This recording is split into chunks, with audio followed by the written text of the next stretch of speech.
আলহামদুলিল্লাহ আলহামদুলিল্লাহ আলহামদুলিল্লাহ। মুসল্লিয়ান কেরাম, সম্মানিত ভাই ও বোনেরা, আমরা গত সপ্তাহ থেকে একজন মুমিনের সবচেয়ে গুরুত্বপূর্ণ ডিউটি, রেসপন্সিবিলিটি, ইবাদত, সালাত নিয়ে আমরা ধারাবাহিক আলোচনা শুরু করেছি। আজকে ওই পয়েন্টে ফিরে যাচ্ছি যেটা আলোচনা করছিলাম। আপনাদের কতটুকুন মনে আছে আমার জানা নাই। সালাতের গুরুত্ব নিয়ে আলোচনা করছিলাম। সেখানে বলেছিলাম সালাতের গুরুত্ব কিভাবে আমরা প্রমাণ করব। তার মধ্যে একটা বিষয় ধরেছিলাম, সেটা হলো আল্লাহ সুবহানাহু ওয়া তাআলা সালাতকে যার পর নাই গুরুত্ব দিয়েছেন। আল্লাহ সুবহানাহু ওয়া তাআলা সবচেয়ে বেশি গুরুত্ব দিলেন মাওলা রব্বুল আলামিন। সেখানে আপনাদেরকে ঘটনা শোনালাম সংক্ষিপ্ত করে, যে সকল বিধিবিধান, হজ, জিহাদ, কিতাল, সিয়াম, জাকাত, সকল ইবাদত, তাওহীদ, রিসালাত, আখিরাত, পুরো কোরআন, যাবতীয় সব জিবরিলকে পাঠিয়ে আল্লাহ সুবহানাহু ওয়া তাআলা নবীজির কাছে বিধান পাঠালেন, পৃথিবীতে পাঠিয়ে দিলেন ডাইরেক্ট। সালাতের ক্ষেত্রে আল্লাহ সুবহানাহু ওয়া তাআলা জিবরাইলকে পাঠিয়ে দেন নাই। সালাতের ক্ষেত্রে মাধ্যম ছাড়া ডাইরেক্ট আল্লাহ সুবহানাহু ওয়া তাআলা সরাসরি নবী মুহাম্মদ রাসূলুল্লাহ সাল্লাল্লাহু আলাইহি ওয়াসাল্লামকে ডেকে পাঠালেন। এর জন্য কত রকম আয়োজন, শক্ত সদর করা হলো চারটি বার। এরপর জিবরাইল আলাইহিস সালাম বুরাক নিয়ে আসলেন। এরপরে নবীজি যাওয়ার আগে সমস্ত নবীদেরকে আল্লাহ হাজির করলেন। বাইতুল মুকাদ্দাসে ইমামতি করে তিনি সালাত আদায় করলেন। এরপরে রওনা দিলেন। প্রথম আকাশে গিয়ে জিবরাইল নক করলেন, বললেন যে দরজা খোলো। বললো যে কে? বলে জিবরাইল। সাথে কে? বললো সাথে মোহাম্মদ। না তাইলে খোলা হবে না। আওকাত বুইসা ইলাইহি, তাকে কি নিয়ে আসার কথা বলা হয়েছে? তখন জিবরিল আমিন জবাবদিহি করলেন যে হ্যাঁ, আল্লাহ পাঠিয়েছিলেন, বুরাক দিয়েছেন, তাকে নিয়ে আসার কথা বলা হয়েছে। ঠিক আছে, তাহলে আহলান সাহলান। এইভাবে প্রতিটা আকাশে দরজা খুলে দেওয়া হলো। প্রতিটা আকাশে একজন করে আর নবীর সাথে নবীজির সাক্ষাৎ হলো। সিদরাতুল মুনতাহার কাছে গিয়ে জিবরাইল আলাইহিস সালাম তার আসল আকৃতি দেখাইলেন। এরপরে বললেন যে আমার যে এত পাখা, এত শক্তি, এত বিশাল স্ট্রাকচার, এত কিছুর পরেও আমার লিমিটেশন এই পর্যন্তই। Because this is Sidratul Muntaha area, I have no right to across this area. Everything come from Allah subhanahu wa ta'ala, come to this Sidratul Muntaha. Everything we bring from earth, bring to Sidratul Muntaha. এইটা border এলাকা, তবে আপনার যাত্রা বাকি। এরপরে নবীজি গেলেন। আল্লাহ সুবহানাহু ওয়া তাআলা নবীজিকে তিনটা জিনিস উপহার দিলেন। একটা হলো শিরিক মুক্ত। কেউ যদি এই উম্মতের কেউ যদি শিরিক মুক্ত থাকে, খালি শিরিকটা না করে, আল্লাহ তার গুনাহ মাফ করে দেবেন, সব গুনাহ একটা। আর যদি সূরা বাকারার শেষ দুইটা আয়াত, আমানা রাসূল থেকে, এই দুইটা আয়াত কেউ যদি আমল করে, কোনো রাতে এই দুইটা পড়ে সে ঘুমিয়ে যায়, সারা রাত নফল ইবাদতের সব আল্লাহ দিবেন। সারা রাত সকল অনিষ্ট থেকে আল্লাহ তাকে হেফাজত করবেন। 3 নম্বর 50 ওয়াক্ত সালাত দিলেন। চতুর্থ আকাশে মুসা আলাইহিস সালামের সাথে সাক্ষাৎ, জিজ্ঞাসা করলেন আল্লাহ আপনার উম্মতের জন্য কি উপহার দিলেন? নবীজি বললেন 50 ওয়াক্ত সালাত। তখন মুসা আলাইহিস সালাম বললেন উম্মত চড়ানো এত সহজ না, 50 ওয়াক্ত নামাজ পড়াইতে পারবেন? আমি বনি ইসরাইলের সাথে কত রকম নেয়ামত আল্লাহ দিয়েছিলেন। রৌদ্র লাগে, লোক যুগের সমস্যা হয়, রৌদ্র গরম। এরপরে দোয়া করলাম, আল্লাহ মেঘমালা দিয়ে ছায়া দিল। এরপরে তাদের ক্ষুধা লাগে কিন্তু কাজ করে খাইতে পারবে না। ক্ষুধা লাগে কিন্তু কাজ করে খেতে পারবে না। আল্লাহর কাছে চাইলাম, আল্লাহ সুবহানাহু ওয়া তাআলা মান্না সালওয়া দিলেন। এখন খানা হওয়ার পরে বলতেছে যে মুসা, ছায়া তো হইলো, খাওয়া দাওয়া হইলো, এখন পানি তো লাগে, গোসলে লাগে, এমনে লাগে, সেমনে লাগে, পানির দরকার। তো পানি ঠিক আছে, 30 কিলোমিটার দূরে কুয়া আছে, সেইখান থেকে পানি আনো। এই বনি ইসরাইল অলস, এই কাজ করতে তারা পারবে না। আল্লাহ সুবহানাহু ওয়া তাআলা আরো সহজ করে দিলেন। একটা পাথর আছে, আমি লাঠি দিয়ে বাড়ি দিলে সেখান থেকে পাথর থেকে পানি বের হইতো, আর তারা পানি পান করতো। পানির ব্যবস্থা করে দিলেন আল্লাহ সুবহানাহু ওয়া তাআলা। এইভাবে কত রকম নিয়ামত বনি ইসরাইলকে আল্লাহ সুবহানাহু ওয়া তাআলা দিয়েছিলেন। কিন্তু তারপরেও বনি ইসরাইল শরীয়র বিধানগুলো মানবেই না, কোনোতেই মানবে না। দিলাম আল্লাহর পক্ষ থেকে তাওরাত কিতাব নিয়ে আসলাম, তোমাদের যাবতীয় সকল কল্যাণ এই কিতাবে আল্লাহ লিখে দিয়েছেন, এই কিতাব নাও। তারা বললো যে এটা যে আল্লাহর কিতাব, কেমনে বুঝি? আল্লাহ আমাকে দিয়েছেন, আমি তো নবী, আমার মুজিজা আছে, দেখো। বললো যে না, আল্লাহর কথা আমাদের শোনা লাগবে। কথা ঠিক আছে, তাহলে 2 4 5 7 8 জন নিয়ে রওনা দাও। আল্লাহ অনুমতি দিলেন। এরা বললো যে 1 জন 2 জনের কাম বাজে নাই, 70 জন নেওয়া লাগবে। তো 70 জনে নিয়ে গেলাম, 70 জনকে আল্লাহ কথা শুনাইলেন। এরপরে এরা বলে যে না, এই শুনলেই কাজ হবে, দেখা লাগবে, চোখে দেখা লাগবে। হ্যাঁ, এরপর আল্লাহ রাগ করে এদেরকে মৃত্যু দিয়ে দিলেন। এরপর আমি কান্নাকাটি করলাম, আল্লাহ আবার জীবিত করে দিলেন। হ্যাঁ, এরপরে বিধান নিয়ে আসলাম, এবার টালমাটাল করে বিধান মানবে না। আল্লাহর কাছে হাত তুললাম যে আল্লাহ এরকম করতেছে, কি করব? তখন আল্লাহ বলেন যে ও মানবে, ও আর গাড়ে মানবে, ওর 14 গোষ্ঠী মানবে। আল্লাহ সুবহানাহু ওয়া তাআলা তুর পাহাড় উপরে উঠিয়ে দিলেন। যখন দেখলো তুর পাহাড় পরে যাচ্ছে, তখন বলল আচ্ছা মেনে নিচ্ছি। তো এরপরে মানাইলাম। তারপরেও যে এরপরে উম্মতের যে কি মানে অ্যালার্জি, হ্যাঁ, আমি এটা খুব ভালো জানি ভাই, তুমি ফেরত যাও, হবে না। 50 ওয়াক্ত, ইন্না উম্মাতাকা লা তুতিকু, আপনার উম্মত এই 50 ওয়াক্ত সালাত আদায় করতে পারবে না। নবীজি ফেরত গেলেন, বারবার আসা যাওয়ার পরে সর্বশেষ আল্লাহ সুবহানাহু ওয়া তাআলা 5 ওয়াক্ত সালাত দিলেন। আল্লাহ বলে দিলেন মা ইবাদদালুল কওলু লাদাইয়া ওয়া মা আনা বিযাল্লামিল লিল আবিদ, চূড়ান্ত ফয়সালা দিয়ে দেওয়া হলো, আর কোনো পরিবর্তন নাই। আমি আমার বান্দার উপর জুলুম করতে চাই না, 5 ওয়াক্তই দিলাম। এত সুন্দর সেটিং দিয়ে দিলেন যাতে আমার আপনার পেট পিট, কামাই রোজগার, কৃষি, ব্যবসা বাণিজ্য, চাকরি বাকরি, ফ্যামিলি, সমাজ, সোসাইটি, রাষ্ট্র, ইকোনমিক্স, পলিটিক্স, কোনো কিছু যেন নষ্ট না হয়, এমন সুন্দর সেটিং আল্লাহ সুবহানাহু ওয়া তাআলা দিয়ে দিলেন। সালাতের ওয়াক্ত নিয়ে যখন আমরা আলোচনা করব, তখন সেটার স্পিরিট আসবে। ফজর জোহরের মাঝখানে 8 ঘন্টা গ্যাপ, ফজর জোহরের মাঝখানে 8 ঘন্টা গ্যাপ। তো যাই হোক, আল্লাহ সুবহানাহু ওয়া তাআলা এইভাবে সালাতের সর্বোচ্চ গুরুত্ব দিয়ে নবীজিকে একেবারে ডেকে নিয়ে ঊর্ধ্ব গগনে, কতটুকুন ডেকে নিয়ে গিয়েছেন আল্লাহ মাহবুব ছাড়া কেউ জানে না। উদ্ভট কিচ্ছা কাহিনী, বানোয়াট কথাবার্তা বলা আমাদের পক্ষে সম্ভব নয়। 100% সহি কথা বলার চেষ্টা করি, তারপরেও প্রতিটা বয়ানে, প্রতিটা বক্তব্যে 2-4টা যে ভুল হয় না, এমন কথা আমরা বলি না। ভুল হয়ে যাওয়া এক জিনিস, আর ইচ্ছা করে ভুল সাপ্লাই দেওয়া আরেক জিনিস। দুই জিনিস, কিন্তু পার্থক্য আছে। হ্যাঁ, তা আমরা ভুল সাপ্লাই দিতে চাই না। মজাদার, মুখরোচক কল্পকাহিনী, গল্পগুজব এইগুলি নয়। কোরআন সুন্নাহ, সাহাবায়ে কেরাম, সালফে সালেহিন, তাদের বিষয়ে দিয়ে আমরা আপনাদের সামনে তুলে ধরতে চাই।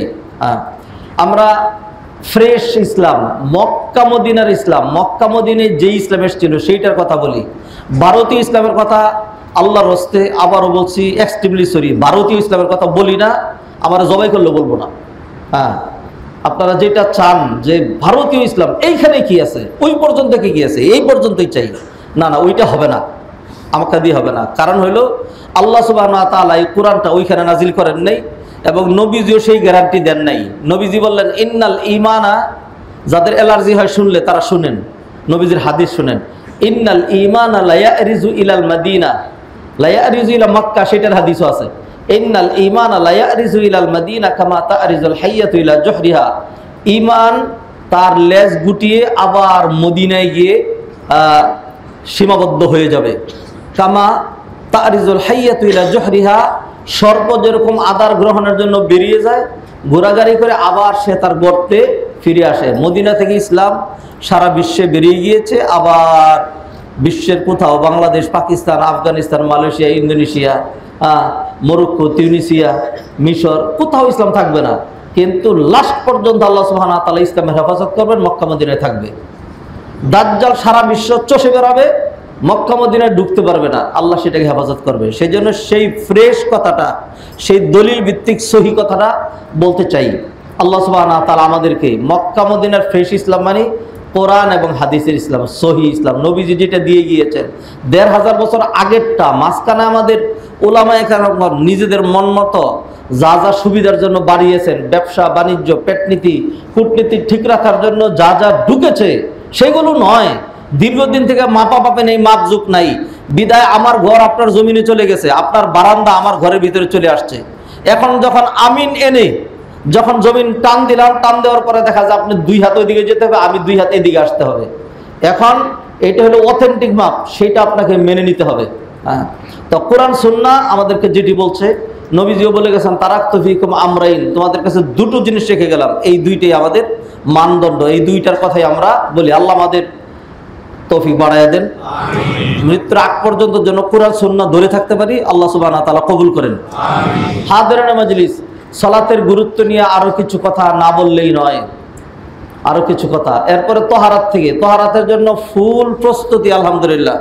এটার জন্য নোট ডাউন করা, লেখালেখি করা, বিভিন্ন থেকে কালেকশন করা, এগুলো আলহামদুলিল্লাহ অনেকটুকু একসাথে করে ফেলেছি। হয়তো আজকে একদিনে বলা হবে না, সময় দিবে না, সামনে ধীরে ধীরে বলবো ইনশাল্লাহ। সলাতের গুরুত্ব, নবী মুহাম্মদ রাসূলুল্লাহ সাল্লাল্লাহু আলাইহি সাল্লাম সলাতের গুরুত্ব সবচেয়ে বেশি দিয়েছেন, আল্লাহ গুরুত্ব দিয়েছেন। এবার নবীজি সাল্লাল্লাহু আলাইহি সাল্লামের কথা বলছি। নবীজি সাল্লাল্লাহু আলাইহি সাল্লাম কিভাবে গুরুত্ব দিলেন?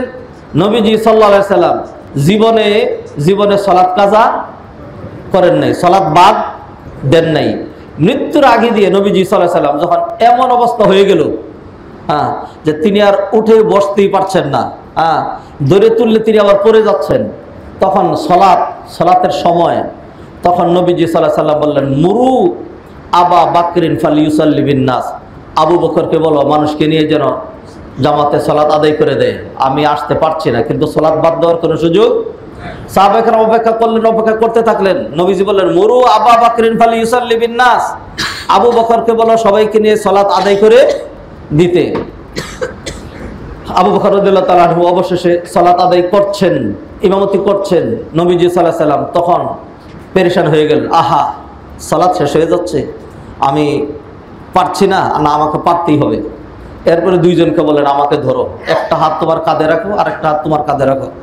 দুইজনের কাঁধে ভর করে নবীজি সাল্লাল্লাহু আলাইহি সাল্লাম সালাতে এসে শরীক হলেন। নবীজি যখন চলে আসলেন তখন সাহাবায়ে কেরাম আওয়াজ দিলেন, নবীজি এসছেন, আওয়াজ দিলেন, তারা লুকমা দিলেন, হাতের মধ্যে এরকম থাপ্পড় দিলেন। আবু বকর রাদিয়াল্লাহু তাআলা বুঝলেন, তখন আবু বকর রাদিয়াল্লাহু তাআলা আনহু পিছনে চলে আসতে চাইলেন। নবীজি বললেন, হাত দিয়ে ইশারা করলেন, না তুমি নামাজ পড়ো, আমি পিছনে দাঁড়ায় নামাজ পড়বো। আবু বকর রাদিয়াল্লাহু তাআলা আনহু হাত তুললেন, হাত তুললে আল্লাহর প্রশংসা করলেন। এরপরে তিনি পিছিয়ে আসলেন। নবীজি সাল্লাল্লাহু আলাইহি সাল্লাম এই কঠিন সিচুয়েশনও তিনি সামনে গেলেন, তবে তিনি আর দাঁড়ায়া সালাত পড়াইতে পারলেন না, তিনি বসে বসে সালাত। নবীজি সাল্লাল্লাহু আলাইহি জীবনে এটা প্র্যাকটিক্যাল। আর নবীজি was not man of theory, ভালো করে মনে রাখবেন, was not man of theory. নবীজি থিওরি দেওয়ার লোক না, নবীজি প্র্যাকটিক্যাল ম্যান ছিলেন। নবীজি ছিলেন রাষ্ট্রনায়ক, নবীজি ছিলেন সাইয়্যিদুল মুরসালিন। যখন বহুজাতিক বাহিনী গাজওয়াতুল আহজাব, খন্দকের যুদ্ধের সময় মদিনা আক্রমণ করবে, একেবারে তামা করে ফেলবে মদিনার সকল গোত্র একসাথে হয়েছে। সালমান ফার্সি পরামর্শ দিলেন, ইয়া রাসূলুল্লাহ, আমরা পারস্যে যুদ্ধের কৌশল হিসাবে আমরা খন্দক খনন করি, ফলে এইভাবে আমরা যুদ্ধ করে দেখেছি, শত্রুরা আমাদেরকে কিছু করতে পারে না। নবীজি সাল্লাল্লাহু আলাইহি সাল্লাম বিস্তারিত শুনে সালমান ফার্সির পরামর্শ গ্রহণ করলেন। কি করতে হবে? মাইলকে মাইল খাল কাটতে হবে। বাংলাদেশের মাটি কাটা, আধুনিক যুগে মাটি কাটা আর আগের দিনের মাটি কাটা, তখন তো কোনো ইকুইপমেন্ট ছিল না। ইকুইপমেন্ট মানে কোদাল আর কুড়াল, যেটা আমরা যখন ছোট ছিলাম যেগুলো আমরা দেখেছি। আর বাংলাদেশের মাটি আর মদিনার মাটি সাংঘাতিক পার্থক্য। 1 কেজি হলো মাটি আর 10 কেজি হলো পাথর। আমাদের দেশে 11 কেজির 11 কেজি মাটি। এরপরে নবীজি সাল্লাল্লাহু আলাইহি ওয়াসাল্লাম সবাইকে নিয়ে সিদ্ধান্ত করলেন, বিশাল এক পাহাড়, যারা আপনারা হজে যান, উমরায় যান, ঘুরিয়ে আপনাদেরকে দেখানো হয়, যেটা সাবে মাসাজিদ, এইখানে খন্দকের যুদ্ধ হয়েছিল। বিশাল পাহাড়কে পিছনে রেখে মদিনা থেকে বেরিয়ে আসলেন, শহর থেকে বেরিয়ে এসে এইখানে বিভিন্ন শিবির করলেন, আর সামনে দিয়ে রাউন্ড করে নবীজি সাল্লাল্লাহু আলাইহি ওয়াসাল্লাম খন্দক খনন করলেন। তা খন্দক যে খনন করলেন, এই খন্দক খননে নবীজি সাল্লাল্লাহু আলাইহি ওয়াসাল্লাম সরাসরি নিজে অংশগ্রহণ করলেন। নবীজি নিজে অংশগ্রহণ করলেন। সাহাবায়ে কেরামকে নবীজি সাল্লাল্লাহু আলাইহি ওয়াসাল্লাম বলে দিতেন যে তোমরা খন্দক খনন করো, অথবা টাইম দেওয়া হলো 3 দিন, অথবা 7 দিন, অথবা 10 দিন, অথবা 15 দিন। এই 15 দিনের মধ্যে তোমরা খন্দক খনন করে শেষ করবা। এটা হলো মানে এমন অর্ডার, যদি ব্যতিক্রম হয় তাহলে গর্দান উড়িয়ে দেওয়া হবে। নবীজি সাল্লাল্লাহু আলাইহি ওয়াসাল্লাম এইভাবে অর্ডার দিতে পারতেন। নবীজি সাল্লাল্লাহু আলাইহি ওয়াসাল্লাম সেই অর্ডার দেন নাই। নবীজি সবাই 1000 সাহাবী নিয়ে নবীজি খন্দক খনন করা শুরু করলেন। একটা ঘটনা পর্যায়ক্রমে বলতেই হচ্ছে আপনাদেরকে। যখন খন্দক খনন করছেন, তো একটা পর্যায়ে নবীজি টায়ার্ড হয়ে পড়লেন, নবীজি বিশ্রাম নিচ্ছেন, সাথে কিছু সাহাবী বিশ্রাম নিচ্ছেন, পালাক্রমে কাজ করা হচ্ছে, প্রচন্ড গরম। সাহাবীরা কয়েকজন দৌড়ে আসলেন, আয়েশা বলল, ইয়া রাসূলুল্লাহ, এমন একটা পাথর সামনে বেরিয়ে এসছে, এটা বুখারীর হাদিস, যে আমরা এটাকে না ভাঙতে পারছি না তুলতে পারছি, কোনোভাবে আমরা কিছু করতে পারছি না। তখন নবীজি সাল্লাল্লাহু আলাইহি ওয়াসাল্লাম বলেন, আতুনিল মিওয়াল, কুদালটা বা কুড়ালটা তোমরা আমার হাতে দাও। নবীজি নিজে গেলেন, সাহাবায়ে কেরাম গেলেন। এরপরে নবীজি সাল্লাল্লাহু আলাইহি ওয়াসাল্লাম আল্লাহর নামে যখন এটার উপরে আঘাত করলেন, তখন এইটা ভেঙ্গে চৌচির হয়ে এখান থেকে এমন আলো বেরিয়ে আসলো। সাহাবায়ে কেরাম তাকবীর দিলেন। নবীজি সাল্লাল্লাহু আলাইহি ওয়াসাল্লাম বললেন, এই ইয়া দেখে যে আলহামদুলিল্লাহ, পারস্য এবং রোম বিজয় হয়ে গিয়েছে, অর্থাৎ পারস্য এবং রোম আমাদের হাতে চলে আসবে। নবীজি ভবিষ্যৎবাণী করলেন। তো যখন নবীজি সাল্লাল্লাহু আলাইহি ওয়াসাল্লাম এখানে কূপটা দিবেন, কোদালটা যখন উপরে তুললেন, মাটির কাজ যখন মানুষ করে এরকম লম্বা জুব্বা গায়ে থাকে না।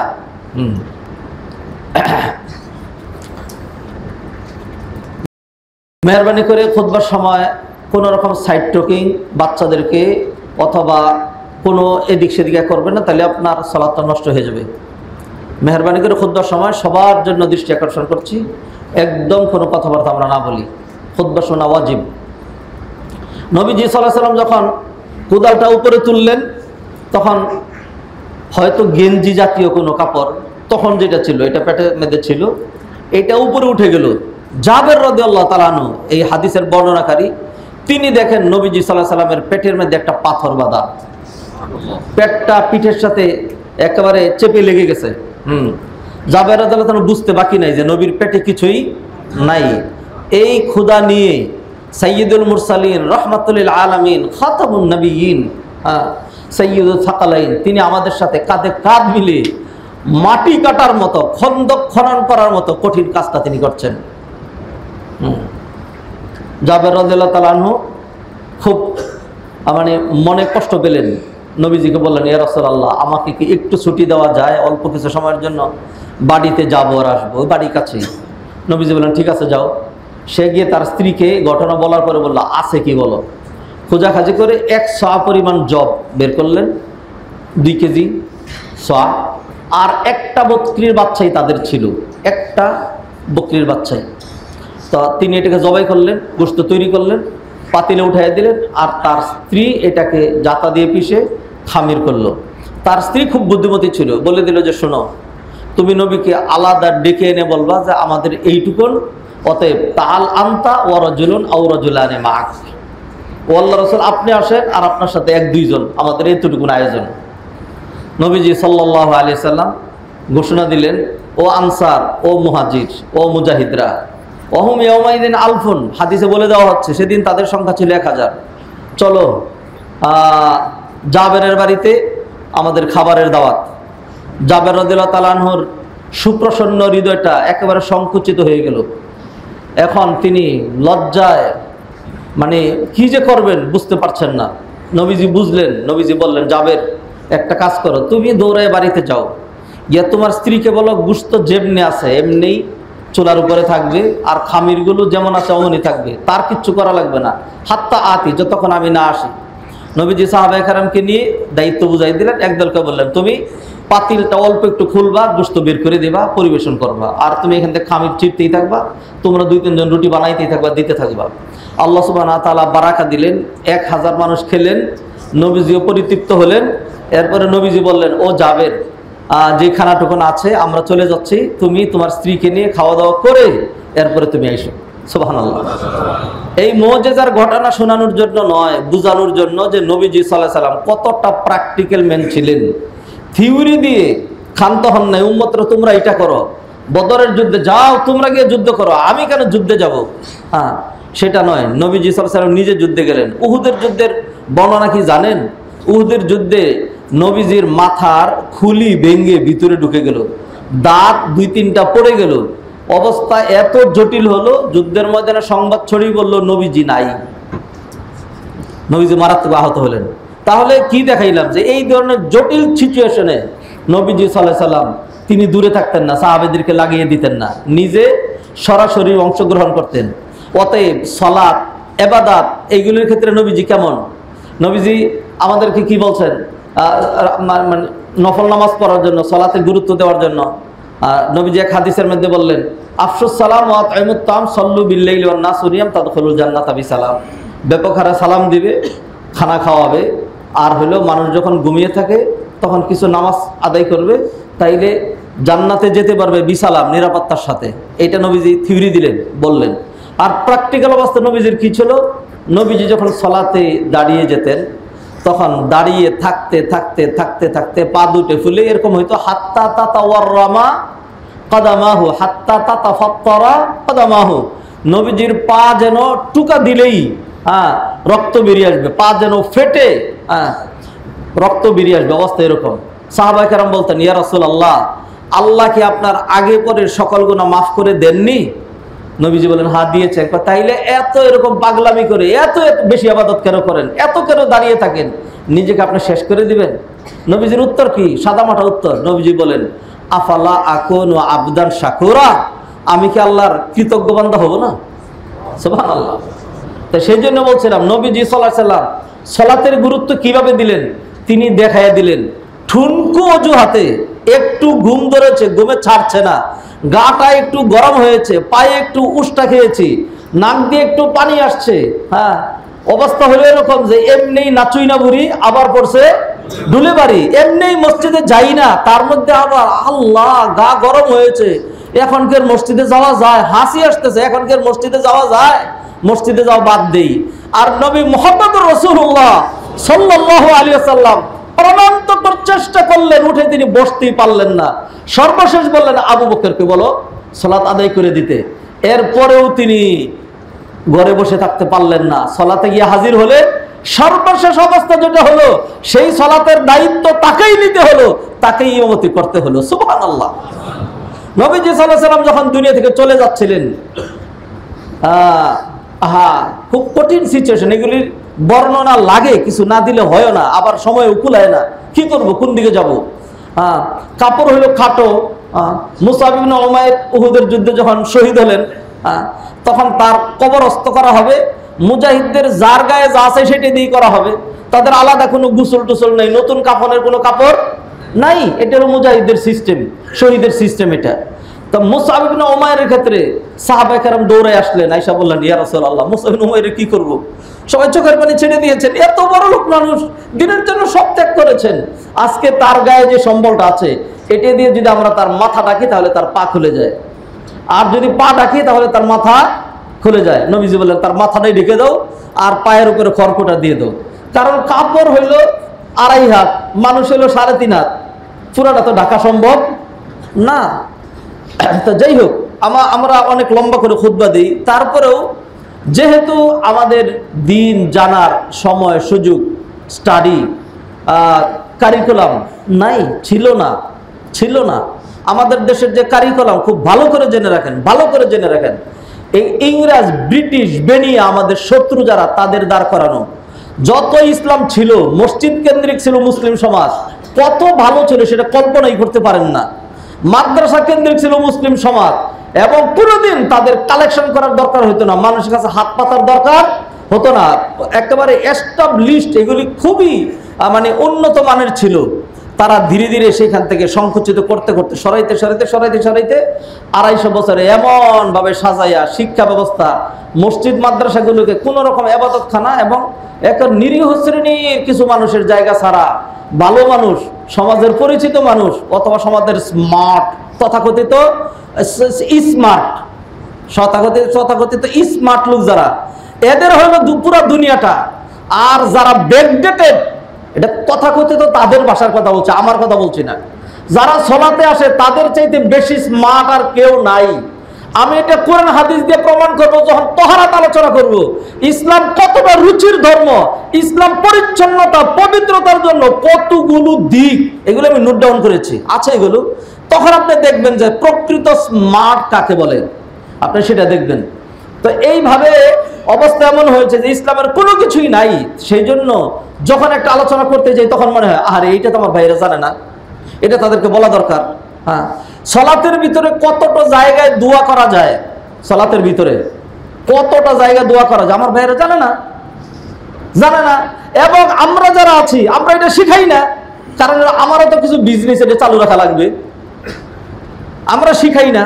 সালাতের ভিতরে 7টা জায়গায় দোয়া করা যায়, 7টা জায়গায়, সেই জায়গাগুলোও মানুষ জানে না, কি কি দোয়া করবে তাও মানুষ জানে না। বিদায় সালাম ফিরানোর পরে নবীজি যা আমল করতেন, রাখতেন নবীজির আমলের খেতাপুরি, সেগুলি সরা। আমরা আগে বেদাত করে নিই, আমার হুজুর কি আগে দোয়া করে নিই, আরে বাবা দোয়ার চাইতে উত্তম আর কিছু কি আছে? সেই জন্য যেটা ছিল সলাতের ভিতরে, সেটা সলাতের ভিতর থেকে টাইনা বের করে সলাতের বাহিরে এনে এমন জায়গায় ঢুকাই দিলেন, গ্লাসের ভিতরে আছে দুধ, যদি কেরোসিন ঢুকাই দেন তাহলে দুধ পড়ে যাবে, যদি পানি ঢুকাই দেন তাহলে দুধ পড়ে যাবে। তাইলে ওইখানে তো কিছু জিনিস আছে নবীজি যেগুলো রেখে গিয়েছেন, সেগুলো আমরা রাখি নাই, সেখানে অন্য জিনিস ঢুকিয়ে দিয়েছি। তাহলে নবীজি যা দিয়েছিলেন ওইটা হলো সুন্নাহ, যখন ওইখানে সবাই অন্য কিছু দিলেন সেটার নাম বিদআত, সেখানে বেদাত ঢুকে গেল, এবার ঢুকাচ্ছি। তো সেই জন্য সেগুলো আলোচনা করা লাগে, সেগুলি বলা লাগে। সম্মানিত ভাইয়েরা, সালাতের গুরুত্ব নিয়ে আবার কথা বলে আবার ফিরে যাই। নবীজি সাল্লাল্লাহু আলাইহি সাল্লামের জীবনের তিনি কিভাবে প্র্যাকটিক্যাল নিজে মেনে নিজে আদায় করে দেখিয়ে দিলেন, সালাতকে তোমরা এইভাবে গুরুত্ব দিবে, এইভাবে গুরুত্ব দিবে। এরপরে নবীজি সাল্লাল্লাহু আলাইহি সাল্লামের মৃত্যুর কথা বলছিলাম, দেখেন নবীজি কি বলেন। মৃত্যুর পূর্ব মুহূর্তে নবীজি সাল্লাল্লাহু আলাইহি সাল্লাম, মৃত্যু তো এক জগৎ থেকে আরেক জগতে যাওয়া, এটা যে কত কঠিন, এটা যে কত কঠিন এটা সেই বলতে পারবে, হ্যাঁ, যে একবার মৃত্যুবরণ করেছে। যারা মৃত্যুবরণ করে নাই এটা সে বলতে পারবে না। একটা মানুষ এত মায়ের খেলো, এত কষ্ট পেল, এত উপর থেকে পড়ে গেল, এত এরকম হলো, এত অসুখ হলো, এত কষ্ট পেল, তারপরেও মরে নাই, মানে এতটুকুর কষ্টে মানুষ মরে যায় না। তাইলে বোঝা গেল মরার যে কষ্টটা সেটা আরো অনেক বেশি, বর্ণনা দেওয়া সম্ভব নয়। নবী মুহাম্মদ রাসূলুল্লাহ সাল্লাল্লাহু আলাইহি ওয়াসাল্লাম তার মৃত্যু সবচেয়ে সহজ হবে, এইটাই সাধারণ কথা, কারণ তার চাইতে শ্রেষ্ঠ আর কোনো ব্যক্তিত্ব আর কোনো সত্তা আল্লাহর পরে নাই। সেই নবীজি সাল্লাল্লাহু আলাইহি সাল্লাম যখন তার মৃত্যুর অনুমতি দিয়ে দিলেন, মালাকুল মউত এসে অনুমতি চাইল যে আল্লাহর পক্ষ থেকে এসেছি, যদি অনুমতি দেন তাইলে আদবের সাথে আপনার জান কবজ করা শুরু করব। নবীজি কি বলবেন যে অনুমতি দিলাম নাকি দিলাম না? তখনই নবীজি তাকায় দেখেন জিবরিল আমিন হাজির। জিবরিলকে জিজ্ঞাসা করলেন কি বলবো, হ্যাঁ বলবো না বলবো, কোনটা বলবো? জিবরিল আমিন বললেন ইয়া রাসূলুল্লাহ জানি না কি বলবো, তবে আমি আকাশ থেকে যখন এসেছি তখন দেখে এসেছি আজকে আকাশটাকে এত লাইটিং আর এত ফুলসজ্জা এত করে সাজানো হয়েছে, আমার মনে হচ্ছে যে আজকে আকাশে এমন কোনো মেহমানের আগমন ঘটবে, ইতিপূর্বে এরকম কোনো দামি মেহমানের আগমন ঘটে নাই।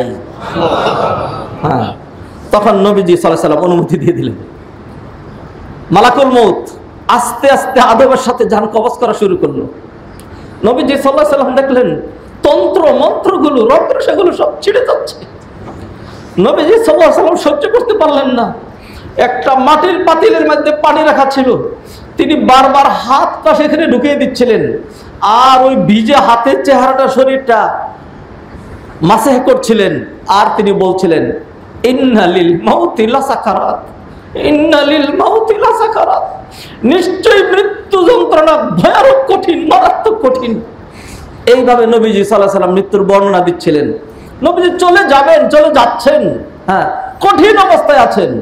মৃত্যু, he is facing the dangers of his death. হ্যাঁ, মালাকুল মউত, এঞ্জেল অফ মউত, তার ফাইনাল অপারেশন চলছে। ওই মুহূর্তে নবীজি সাল্লাল্লাহু আলাইহি সাল্লাম উম্মতের চিন্তায় তিনি দর্শ দিলেন, উম্মতকে বলতে থাকলেন। কি বলতে থাকলেন শুনেন, নবীজি বলতে থাকলেন, হাদিসটা বের করে দেখাচ্ছি। নবীজি বলতে থাকলেন আসসালাত আসসালাত ওয়া মা মালাকাত আইমানুকুম। কতক্ষণ পর্যন্ত নবীজি এটা বলতে থাকলেন আমি এটা বের করার চেষ্টা করছি। আচ্ছা, এটা উম্মে সালামা রাদিয়াল্লাহু তাআলা বর্ণনা করেছেন, এটা ইবনে মাজার হাদিস, সহিহ হাদিস। নবীজি বলতে থাকলেন আসসালাত আসসালাত ওয়া মা মালাকাত আইমানুকুম ফামা যালা ইয়াকুলুহা হাত্তা মা ইয়াফিদু লিসানুহু। নবীজি বলতে থাকলেন, বলতে বলতে নবীজি আসসালাত আসসালাত আসসালাত এরকম করতে করতে আর তিনি জবান নাড়াইতে পারছিলেন না। যতক্ষণ পর্যন্ত পর্যন্ত জবানে এক বিন্দু শক্তি ছিল, ততক্ষণ পর্যন্ত নবীজি সাল্লাল্লাহু আলাইহি সাল্লাম উম্মতের কল্যাণে বলতেই থাকলেন আসসালাত আসসালাত ওয়া মা মালাকাত আইমানুকুম, সালাত ছেড়ে দিও না, সালাত ভুলে যেও না, সালাতের ব্যাপারে গুরুত্বহীন হইও না। যে সালাত ছেড়ে দেয় তার কি থাকে না? ঈমান থাকে না।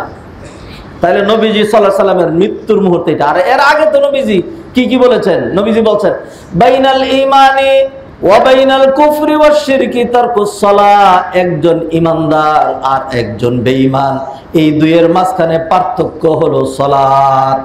বেঈমানের মুখে দাঁড়িয়ে আছে রবীন্দ্রনাথের দাড়ি আমার আপনার চাইতে লম্বা ছিল, বড় ছিল, সেই জন্য রবীন্দ্রনাথ মুসলিম হয়ে যাবে না। শিখদের পাগড়ি, যারা শিখদেরকে দেখছেন, শিখেরা, ভারতীয় শিখেরা সাইজেও আমাদের চাইতে 1.5 গুণ, আর তাদের পাগড়িটা ওই রকম বড়, আর দাড়িও বিশাল বড় বড়। কোনোদিন দাড়ি কাটে না, একদম না, দাড়িও কাটে না, কিছুই কাটে না। হ্যাঁ, খাচ্চর দ্য গ্রেট। ইসলাম তো রুচির ধর্ম, ইসলাম কত রকম বাইন্ডিংস দিয়েছে, সেগুলো পরে আলোচনা করবো।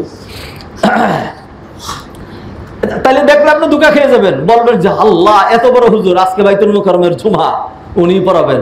আর যদি এই মসজিদে নিয়ে আসে তাহলে খতিব সাহেব পিছন, ওনার সামনে দেন। লিবাসে আমরা মুসলিম অমুসলিম, ইহুদি খ্রিস্টান, বৌদ্ধ মুসলমান, কোনো পার্থক্য নাই। কৃষ্টি কালচারেও পার্থক্য নাই, খাবার দাবারে পার্থক্য নাই।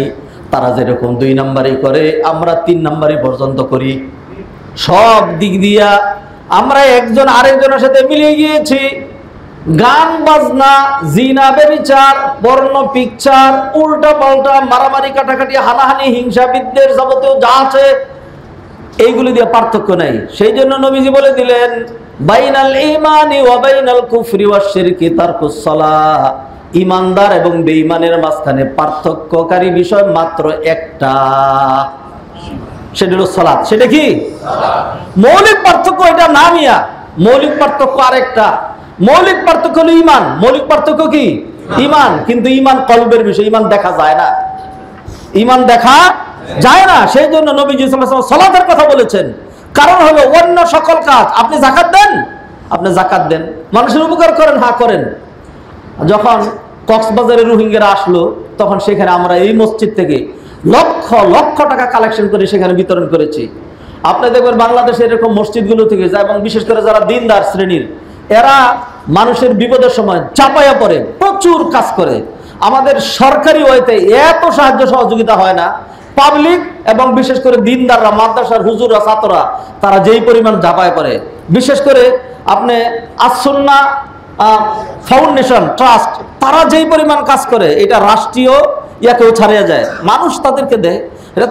এটা তো তার নিজস্ব ফান্ড না, এটা মানুষের দেওয়া ফান্ড। মানুষ তাদেরকে ট্রাস্ট করতে পারছে, অন্য জায়গায় ট্রাস্ট করতে পারছে না। যাই হোক, কক্সবাজারে গেলাম, সেইখানে গিয়ে দেখি জার্মানির এক লোক, সে সেখানে আসছে। হোটেলে বসলাম একসাথে, তার সাথে দীর্ঘক্ষণ একেবারে মনের মতো আনন্দে সানন্দে আমিও কথা বললাম, তার কথা বললো। কারণ জার্মান ভাষা তো, আমি তো জার্মান ভাষায় পারদর্শী, সে খুব একেবারে যেতা।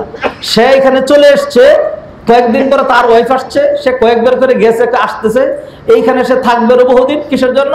যে বারবার ওইখান থেকে সে টাকা নিয়ে আসতেছে, এইখানে এদের পিছনে কাজ করে, সহযোগিতা করে। তাহলে মানুষের সহযোগিতা, উপকার, যাকাত, ফিতরা ইত্যাদির নামে আমরা যেটা দেই মানুষের উপকারার্থে, তারা কি এই ধরনের কাজগুলো করে না? বহুত করে, অনেক বেশি কাজ করে। একটা কাজ আমরা করি, তারা করে না। সেটা হলো আমরা দৈনন্দিন 5 ওয়াক্ত, এইটা আমরা মসজিদে হাজিরা দেই। আমাদের মসজিদগুলো থেকে 5 ওয়াক্ত আল্লাহু আকবার, আল্লাহু আকবার, হাইয়া আলাস সালাহ, হাইয়া আলাল ফালাহ, মিনারে গর্জে ওঠে, এই আওয়াজ চলতেই থাকে। সারা বিশ্বে জাপান থেকে সালাত শুরু হয়, প্রতি সেকেন্ডে প্রতি মিনিটে সালাত চলতেই থাকে আমেরিকা পর্যন্ত। এইভাবে সারা দিন আল্লাহকে আল্লাহর বান্দারা সিজদা করতেই থাকে। হ্যাঁ, এটার নাম সালাত, এটার নাম সালাত। তো এই সালাত নবীজি সাল্লাল্লাহু আলাইহি ওয়াসাল্লাম বললেন যে অমুসলিমদের সাথে তোমাদের পার্থক্য করে দেয় শুধুমাত্র সালাত। মৌলিক পার্থক্য হলো ঈমান। মৌলিক পার্থক্য কি? ঈমান। তো ঈমান দেখা যায় না, ঈমান হলো কলবের বিষয়। আনতুমিনা বিল্লাহি ওয়া মালাইকাতিহি ওয়া কুতুবিহি ওয়া রুসুলিহি ওয়াল ইয়াউমিল আখিরি ওয়াল কদরি খাইরিহি ওয়া শাররিহি মিনাল্লাহি তাআলা। আনতুমিনা বিল্লাহ, তোমার বিশ্বাস করা, বিশ্বাস মানুষ কলব দিয়ে করে। আমি এখন আপনার দিকে মিষ্টি একটা হাসি দিলাম, আপনি মনে করছেন আমি আপনাকে অনেক ভালোবাসি, মনের ভিতরে পরিকল্পনা হলো তরে নিয়ে আমি হাসছি, প্ল্যান হলো একটু সুযোগ পাইলেই কিন্তু বস্তাবন্দি করে ফেলবো। মনেরটা আপনি বুঝলেন না, আরেকজনের দিকে হাসি দিলাম না, মনটা খারাপ করেই থাকলাম। সে মনে করলো আমি হয়তো তাকে অপছন্দ করি, কিন্তু সে জানে না আমি আমার ভালোবাসার প্রকাশ করলাম না, মনের দিক থেকে আমি তাকেই বেশি ভালোবাসি। তাহলে মনের অবস্থাটা এটা আল্লাহ সুবহানাহু ওয়া তাআলা ভালো জানেন। মনের কোনো কিছু চেহারা দেখে বোঝা যায়, কিন্তু মনের অ্যাবসলিউট নিয়ন্ত্রণ যার মন তারই নাই, তাহলে আরেকজন সেই মনের কথা বুঝবে কোথা থেকে? তো সেই জন্য ইমান যে পার্থক্যকারী, নবীজি এটাকে না বলে সলাতটাই হলো ইমান এবং কুফরির মাঝখানে পার্থক্যকারী, এটাকে হাইলাইট করলেন। কারণ সলাত দেখা যায়, আর যারা সলাত পড়ে না সেটাও দেখা যায়, এটা হলো দেখার বিষয়। তাহলে নবীজি সাল্লাল্লাহু আলাইহি ওয়াসাল্লাম কি বললেন? ইমান এবং কুফরির মাঝখানে পার্থক্য হলো সলাত। সলাতের গুরুত্ব বর্ণনা করার জন্য আমাকে আরো কিছু সময় নিতে হবে। ধরেন আল্লাহ গুরুত্ব দিলেন সলাতকে বেশি করে, নবীজি গুরুত্ব দিলেন। এইবার এরপরের স্টেজে কারা আসবে? এরপরের স্টেজে আসবে হলো যারা রাষ্ট্র পরিচালনা করে তারা, যারা রাষ্ট্র পরিচালনা করে তারা, তাদেরকে বলা হয় উলিল আমর। শরীয়তের পরিভাষায় কি বলা হয়? উলিল আমর। শারআন এই যে উলিল আমর, এইটার দুইটা ব্যাখ্যা। একটা হলো যারা রাষ্ট্র পরিচালনায় নিয়োজিত, যেমন পুলিশ প্রশাসনের দায়িত্বশীল এখন আমাদের সামনে দুইজন উপস্থিত আছেন, তারা এসছেন। আর সেনাবাহিনীর অফিসার, রাষ্ট্রীয় অফিসার, রাজুকের চেয়ারম্যান, আমলা, মন্ত্রী, মিনিস্টার, তারপরে হলো সচিবরা এবং অন্যান্য যারা আছে, এরা হলেন উলিল আমর। এদেরকে বলা হয় উলিল আমর। তাদের কি দায়িত্ব? তাদের কি দায়িত্ব? এখন তো দায়িত্ব বিভিন্নভাবে আমরা ভাগ করে নিয়েছি, বিভিন্ন রকম দায়িত্ব আছে, বিভিন্ন রকম দায়িত্ব আছে, অনেক কিছু করা হয়। কিন্তু আসল দায়িত্ব কি? আল্লাহ কি দায়িত্ব দিলেন? আল্লাহ সুবহানাহু ওয়া তাআলা কাদেরকে দায়িত্ব দেন? দায়িত্বের জন্য শর্ত কি? আমি সেই জন্য আপনাদেরকে একটা ওয়াদা দিয়ে রাখছি, ইসলামী রাষ্ট্রের স্বরূপ, ইসলামী সমাজ ব্যবস্থার রিয়েল ভিউ, ইসলামী সমাজ সোসাইটির রিয়েল ভিউ, এগুলো আলোচনা করব। এইরকম ধারাবাহিক আলোচনা করবো ইনশাআল্লাহ। ধারাবাহিক আলোচনা করতে হলে স্টাডি করা লাগে, পড়াশোনা করা লাগে, নোট ডাউন করা লাগে। তো যাই হোক, আলোচনা করবো সেগুলো। আল্লাহ সুবহানাহু ওয়া তাআলা যাদেরকে রাষ্ট্র ক্ষমতায় দেন তাদের কি দায়িত্ব? আল্লাহ কি কোরআনে বর্ণনা করছেন নাকি করেন নাই? কাদেরকে দিবেন আল্লাহ কি সেটাও বর্ণনা করেন নাই?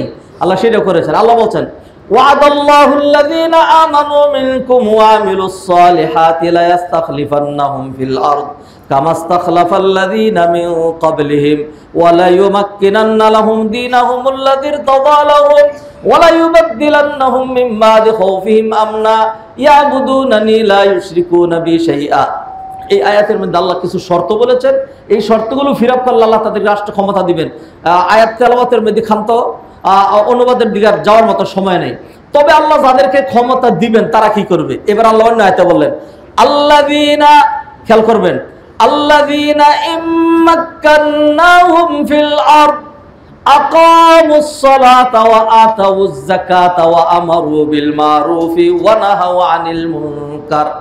আল্লাহ যাদেরকে ক্ষমতা দিবেন তাদের মৌলিক ডিউটি, প্রিন্সিপাল ডিউটি, রেসপন্সিবিলিটি, যে চারটা কাজ তাদের করতেই হবে, আল্লাহ সুবহানাহু ওয়া তাআলা তার মধ্যে এক নম্বরে নিয়ে আসলেন আকামুস সালাত। তারা সালাত কায়েম করবে, সালাতের পরিবেশ কায়েম করবে, সালাত কায়েম করতে হবে। ওয়া আতাউয যাকাত, যাকাত এটা লাগবে, কারণ একটা রাষ্ট্রের অর্থনীতির মেরুদণ্ড যদি ভেঙে যায় সেই রাষ্ট্র স্থিতিশীল থাকতে পারে না। যাকাত ভিত্তিক অর্থনীতি যদি আমাদের সমাজে চলতো, শুধু যাকাত ভিত্তিক, তাইলে সরকার যদি যাকাত উত্তোলন করত, সেই যাকাত দিয়েই রাষ্ট্রের যত চাহিদা সব গরিবদেরকে দিয়ে আর অন্যান্য ধরে গরিবদেরকে দিবে। এরপরে সরকার যদি টার্গেট নেয় যে এই বছর যাকাত থেকে, যাকাতের টাকা দিয়ে 10টা ডিস্ট্রিক্টকে কভারেজ দেওয়া হবে, 10টা ডিস্ট্রিক্টে 10টা ইন্ডাস্ট্রি করে দেওয়া হবে, এবং এই ইন্ডাস্ট্রি থেকে যত লাভ হবে, যত যা হবে, এই ইন্ডাস্ট্রির মালিক গরিবরা, এই ইন্ডাস্ট্রিতে চাকরি করবে গরিবরা। কোয়ালিফাইড লোকজন যারা নিয়ন্ত্রণের জন্য, সেটা তো লাগবেই, তারা সেখানে চাকরি করে বেতন নিবে। এইখানে যা লাভ হবে এইটা প্রতি বছর এই ডিস্ট্রিক্টের মধ্যে বিতরণ করা হবে। আগামী বছর 10টা, আগামী বছর 10টা। তা বাংলাদেশের ডিস্ট্রিক্ট আছে কয়টা? মাত্র 64টা, মাত্র 64টা। 6 বছরে পুরাটা কভার হয়ে যায়। তাইলে 10 বছরের মধ্যে সারা বাংলাদেশের অর্থনীতি এত শক্ত হবে, তখন আর মানে দেশের কাজ করতে রাষ্ট্র সরকারকে আর ব্যাগ পেতে হবে না, গুরুত্ব তো দিতে হবে। সালাত যদি কায়েম করে তাইলে জেলখানা লাগবে না। মাদকের জন্য, মাদক নিয়ন্ত্রণের জন্য যে কোনো জায়গায় আমাদের পুলিশ ভাইয়েরা, অন্যরা যারা রাজনৈতিক লিডাররা, তারা একটা বক্তব্য নেয়, নেশায় দেশটা খাইয়ে ফেলছে। হ্যাঁ, কারণ তারা তো এই কেসগুলো ফেস করে। কিশোর গ্যাং নেশায় আসক্ত, গ্রামের রন্ধ্রে আমাদেরকে বলে যে সে কি করব, আমার ভাই অমুকের ভাতিজা, অমুকের ছেলে, ভালো মানুষের ছেলে, আলেমের পুত, জালেমের ভাতিজা মদের সাথে, নেশার সাথে জড়িয়ে যাচ্ছে। এইগুলির পিছনে রাষ্ট্রের প্রচুর টাকা খরচ হয়, কিছুই লাগতো না, এগুলি কিছুই লাগতো না। শুধু সালাত কায়েম করবে, শুধু সালাত। আল্লাহ তো মূলটায় হাত দিয়েছেন, তুমি এইটা করো। এই জন্য যদি হোমিওপ্যাথি ডাক্তারের কাছে যদি যান, তাইলে দেখবেন আপনি বলবেন একটা, সে ওষুধ দিবে আরেকটা। তো এইটার ওষুধ দিলেন কেন? আরো বিভিন্ন কিছু আপনার জিজ্ঞাসা করবে যে আপনার কি গরম ভাল লাগে নাকি শীত ভাল লাগে? শীত ভাল লাগে। যদি শীত ভাল লাগে তাইলে বেশি শীত ভাল লাগে নাকি কম শীত ভাল লাগে? হ্যাঁ, এরকম করে বিভিন্ন প্রশ্ন করে, পরে আপনার মেজাজটাই খারাপ হয়ে যাবে। এরপরে ডাক্তাররা কি বলেন, এত এইগুলি জিজ্ঞেস করেন কেন? তারা বলে যে আমরা রোগীর চিকিৎসা করি না, আমরা রোগের চিকিৎসা করি। এমন ভাবে মূল্যের মধ্যে দিয়ে দিব, পরে এটা দিয়ে আস্তে আস্তে আপনার সব ভালো হয়ে যাবে। এটা এক্সাম্পল দিলাম বোঝানোর জন্য। আল্লাহ সুবহানাহু ওয়া তাআলা ডাইরেক্ট মাদকের নিয়ন্ত্রণ করো, এর হাত কাটো, এর করো, এত কিছুর মধ্যে এত গুরুত্ব দেন নাই। আল্লাহ একটা পয়েন্ট দিয়ে দিয়েছেন, রাষ্ট্র ক্ষমতায় যাচ্ছ, তোমার হাতে ক্ষমতা, চারটা কাজ করে। 1 নম্বর হলো সালাত কায়েম, 2 নম্বর হলো যাকাতের পরিবেশ কায়েম করো, 3 নম্বর আমারু বিল মারুফ, সৎ কাজের আদেশ নিজে করলে হবে না, আরেকজনকে করতে হবে। ওয়ানাহু আনিল মুনকার, অন্যায়ের বিরুদ্ধে তোমাকে দাঁড়াইতে হবে। আর যদি অন্যায়ের বিরুদ্ধে তুমি মুখ না খোলো, অন্যায়ের বিরুদ্ধে যদি তুমি অস্ত্র না ধরো, অন্যায়কে যদি তুমি ঘৃণা না করো, তাহলে তোমার কলবের ভিতরে 1 সরষে পরিমাণ ঈমানও থাকবে না। তাহলে রাষ্ট্রনায়ক যারা, তাদেরকে আল্লাহ সুবহানাহু ওয়া তাআলা যে গুরুত্বপূর্ণ রেসপন্সিবিলিটি এবং দায়িত্ব যেটা অর্পণ করলেন আল্লাহর পক্ষ থেকে, আমরা নিচ্ছি না সেটা আলাদা। যতই প্রত্যাখ্যান করছি, যার সুখটা আমরা পাচ্ছি তো না। হত্যা বন্ধ করতে পারছেন? জিনা দর্শন বন্ধ করতে পারছেন? চুরি চামারি বন্ধ করতে পারছেন? কিছুই পারেন নাই। কোরআনিক ফর্মুলা নেবেন, 1 বছর টেস্ট করে দেখেন, 1 বছর বাঙালি জাতি সোজা করার জন্য 3 মাসের বেশি লাগবে না, 3 মাসের। খালি একটা, শুধু একটা চুরিতে ধরা পড়বে, সাথে সাথে তার হাতটা কেটে স্টেডিয়ামে কাটা হবে, সকল ক্যামেরাগুলো ফোকাস করবে। এই হাতটা হাইওয়ের মধ্যে এয়ারপোর্ট রুটে টানায় রাখা হবে, 1 মাস পর্যন্ত মানুষ দেখবে। 10টা হাত কাইটে দেখেন 11 নম্বর কোন চুর খুঁজে পান কিনা, পাবেন না। এরপরে হলো যারা নাকি এইভাবে মানুষকে হত্যা করে, সাংবাদিকরা গাজীপুরে কুবায় মারলো, আজও পর্যন্ত তার শাস্তি হয় নাই। পাথর মেরে মিট ফুটে ওখানে আরেকজনকে বিদায় করে দিল। এখনো পর্যন্ত আমাদের কোর্ট কাছারির সাথে জড়িত যে সমস্ত উকিল হারামখোররা আছে, ওদের পেট যতদিন পর্যন্ত না মরবে ততদিন পর্যন্ত তারা ডিক্লেয়ার করবে না যে মৃত্যুদণ্ড দেওয়া হোক। এইগুলো করে করে করে করে করে রাষ্ট্রের 14টা বছর শেষ করবে। এরপরে আপনিও সুখ দেখবেন না, আমি আর আপনার সুখ দেখছি না। কারণ কি? আল্লাহ সুবহানাহু ওয়া তাআলার দেয়া যে ফর্মুলা, সেইখান থেকে দূরে সরে যাওয়ার কারণে। হাজিরানে মজলিস মুসলিয়ানে কেরাম, সময় আমাকে ওয়ার্নিং দিচ্ছে, আমাকে এখানে শেষ করতে হচ্ছে। অতএব সালাতের গুরুত্ব নিয়ে 3টা পয়েন্ট আলোচনা করেছি, যদি ভুলে না যান। আল্লাহ সুবহানাহু ওয়া তাআলা সালাতকে সবচেয়ে গুরুত্ব দিয়েছেন, নবীজি সাল্লাল্লাহু আলাইহি ওয়াসাল্লাম সালাতকে সবচেয়ে গুরুত্ব দিয়েছেন। এরপর আল্লাহ সুবহানাহু ওয়া তাআলা বললেন, যারা উলিল আমর হবে, যারা রাষ্ট্রনায়ক হবে, যারা ক্ষমতায় থাকবে, যারা পুলিশ অফিসার, যারা সেনা অফিসার, এদের যেই সমস্ত দায়িত্ব আছে, তার মধ্যে একটা দায়িত্ব হলো তারা সালাত কায়েম করবে, নিজেরাও পড়বে এবং অন্যদেরকে সালাত কায়েম করাবে। আজকে এই উত্তরা কেন্দ্রীয় মসজিদে সালাত সালাতের ইমামতি করার কথা ছিল। উত্তরার যিনি মেয়র অথবা এমপি তিনি করবেন, বাইতুল মুকাররমে যিনি নাকি রাষ্ট্রপ্রধান তিনি করবেন। আগে তো এইটাই ছিল। যারা রাষ্ট্রনায়ক তাদেরকে কোরআনের হাদিসের পরিভাষায় বলা হয় ইমাম। তাদেরকে কি বলা হয়? ইমাম বলা হয়। আমরা তো এমন এমন শাসক দীর্ঘ 35 বছর পর্যন্ত, তাদেরকে যদি টাইট ফিট বুরকা, একেবারে শরঈ হিজাব সুন্দর করে পড়ায়, কেরাত শিখাইয়া, পুরা সারা দিন রাত ট্রেনিং করে যদি প্রস্তুত করাইয়া সামনে দাঁড় করাইয়া দেই, তার পিছনে নামাজ হবে? তেমনি হবে। কারণ 1 নম্বরে তো সে হাফ ব্যাটারি, কারণ ফুল ব্যাটারিতে না। 35 বছর পর্যন্ত আপনারা শুধু নারীর পিছনে ঘুরেছেন। নির্লজ্জ জাতি বাঙালি জাতি, নির্লজ্জ জাতি, যে জাতির লজ্জা নাই, এটা হলো বাঙালি জাতি। আল্লাহ সুবহানাহু ওয়া তাআলা আমাদেরকে হেফাজত করুন। হাদারানা মজলিস, সালাত নিয়ে কথা বলছি, সালাত নিয়ে কথা বলবো ইনশাআল্লাহ। সালাতের গুরুত্ব নিয়ে আলোচনা করছিলাম। এরই মাধ্যমে যদি সালাতের গুরুত্ব আমার মধ্যে চলে আসে, আপনার মধ্যে চলে আসে, আমার কোনো কথাকে সত্যি আমার অ্যাপ্রোচটা এরকম, সেই জন্য আপনি আমার প্রতি রাগ করবেন না। আমার নিয়তের মধ্যে, আমার কলবের মধ্যে খারাপ কিচ্ছু নাই। যেটি চাই আমাদের সকলের কল্যাণ হোক। আমার কাছে কেউ শত্রু নাই, সকলের কল্যাণ চাই। যারা উল্টা পাল্টা চলে তাদেরকে যদি কথা শোনাইতে না পারি, যারা মসজিদে আসে তারা তো আসেই, যারা ভালো মানুষ তারা তো ভালো আছেই, যারা খারাপ তাদেরকে ভালো করার দায়িত্ব আমাদের না? একটা মানুষকে যদি ভালো করতে পারি তাহলে তারও ছেলে আমি সহজে জান্নাতে যেতে পারবো। লা ইয়াহদিয়াল্লাহু বিকা রাজুলান ওয়াহিদান খায়রুল লাকা মিন হুমরিন নাম। আসুন সালাতের গুরুত্ব, এরপর তাহারাত নিয়ে যখন কথা শুরু করব, তাহারাত, ওযু নিয়ে একটা জুমা আমাদের লাগবে, শুধু ওযু আলোচনা করব আমরা ইনশাআল্লাহ। আকুলু কওলি হাযা ওয়া আস্তাগফিরুল্লাহ লি ওয়া লাকুম ওয়া লিসাইরিল মুসলিমিন।